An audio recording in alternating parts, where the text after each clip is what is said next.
किसी ने सच कहा है, मेहनत से कमाया हुआ एक एक निवाला आराम की मिली दावत से कहीं ज्यादा मीठा होता है।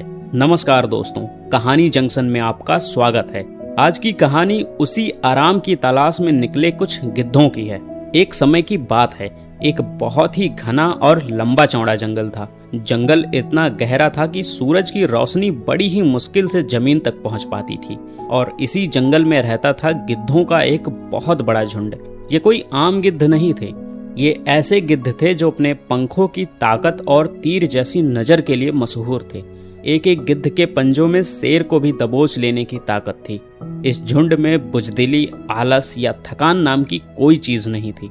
सब एक दूसरे के साथ रहते थे, एक दूसरे को साथ लेकर चलते थे। लेकिन कहते हैं ना, हर कहानी में एक मोड़ जरूर आता है, और इस कहानी का मोड़ एक दिन तब आया जब ये सब शिकार की तलाश में उड़ते उड़ते बहुत दूर निकल गए। उड़ते उड़ते इन गिद्धों को नीचे पानी के बीच एक छोटा सा टापू दिखा। जब ये टापू पर उतरे तो उनकी आंखें चकाचौंध हो गई। टापू पर जगह जगह मछलियां, मेंढक और छोटे मोटे जीव आराम से घूम रहे थे। उनको पकड़ने के लिए इन्हें कोई मेहनत नहीं करनी पड़ती थी, बस उतरो और खा लो।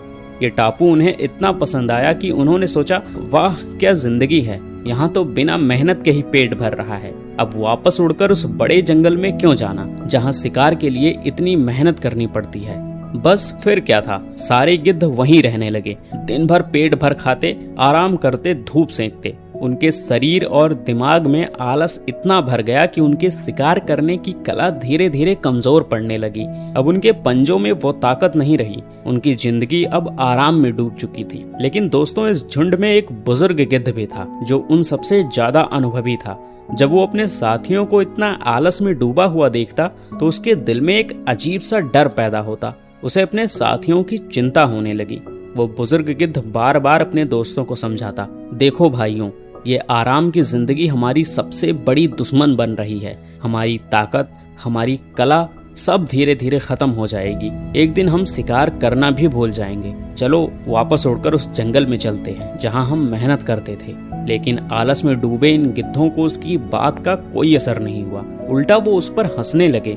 एक गिद्ध बोला, बुढ़ा हो गया है ये, इसका दिमाग काम नहीं कर रहा, इसीलिए हमें आराम की जिंदगी छोड़ने की सलाह दे रहा है। और तभी दूसरा गिद्ध हंसकर बोला, चल बाबा तू जा, हम तो यहीं रहेंगे। उस बुजुर्ग गिद्ध को उनका आलस देखकर बहुत दुख हुआ। जब उसने देखा कि कोई भी उसकी बात सुनने को तैयार नहीं, तो उसने अकेले ही वापस अपने पुराने जंगल आने का फैसला किया। वो जानता था कि आराम की जिंदगी से बेहतर है मेहनत की जिंदगी। अकेले ही सही, लेकिन